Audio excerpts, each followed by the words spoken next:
ఇప్పుడు నేను చెప్పొచ్చేది ఒకటే. చాలామంది టిఫిన్ తిన్నాక చాలా ఇబ్బంది పడుతూ ఉంటారు. గ్యాస్ పట్టేసిందని, ఇక్కడ పట్టేసిందని, అలా చాలామంది ఇబ్బంది పడుతుంటారు.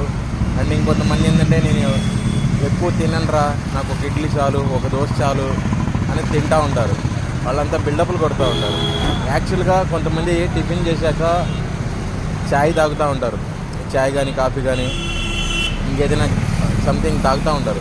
ఎన్నిటికీ ప్రికాషన్స్ ఒకటే. చూసారా, ఇది మెయిన్. ఇది రావాలి అంటే నువ్వేదో చాయ్ తాగుతానో లేకపోతే ఇంకేదో చేస్తానో కాదు. టిఫిన్ తిన్నాక, యాక్చువల్గా నేను ప్రజెంట్ ఇడ్లీస్లో రవ్వ దోశ తిన్నా. టిఫిన్ తిన్నాక కాదు, టిఫిన్ తింటున్నప్పుడే తీసుకోవాల్సిన ప్రికాషన్ వచ్చేసి, సాంబార్ ఉన్న చోటకి వెళ్ళండి. సాంబారు సిప్ చేస్తూ ఉంటే మీకు ఆ సాంబార్ వేడి కాస్త మీకు ఈ వ్యాధి అంతా తగ్గిద్ది.